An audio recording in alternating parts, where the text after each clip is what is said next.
ಶ್ರೀ ಪ್ರಸನ್ನಾಂಜನೇಯ ಸ್ವಾಮಿ ದೇವಸ್ಥಾನ, ಹೊಯ್ಸಳ ನಗರ, 3ನೇ ಮುಖ್ಯ ರಸ್ತೆ. ಶ್ರೀ ಹನುಮಾನ್ ಜಯಂತಿ ಪ್ರಯುಕ್ತ ಶ್ರೀ ಪ್ರಸನ್ನಾಂಜನೇಯ ಸ್ವಾಮಿ ದೇವಸ್ಥಾನದಲ್ಲಿ ಅನೇಕ ಕಾರ್ಯಕ್ರಮಗಳು ಏರ್ಪಡಿಸಲಾಗಿದೆ. ದಿನಾಂಕ 13/12/2024 ಶುಕ್ರವಾರರಂದು ಬೆಳಗ್ಗೆ 7 ಗಂಟೆಗೆ ಅಭಿಷೇಕ ಮತ್ತು 10 ಗಂಟೆಗೆ ಮಹಾಮಂಗಳಾರತಿ ಏರ್ಪಡಿಸಲಾಗಿದೆ. ಆನಂತರ ಪ್ರಸಾದ ಏರ್ಪಡಿಸಲಾಗಿದೆ.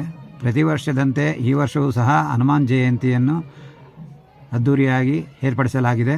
ಸುತ್ತಮುತ್ತ ಇರುವ ಎಲ್ಲ ಗ್ರಾಮಸ್ಥರು ಹಾಗೂ ಸವಿತಾ ಸಮಾಜದ ಎಲ್ಲ ಬಂಧುಗಳು ಆಗಮಿಸಿ ಈ ಕಾರ್ಯಕ್ರಮವನ್ನು ಯಶಸ್ವಿಗೊಳಿಸಬೇಕು.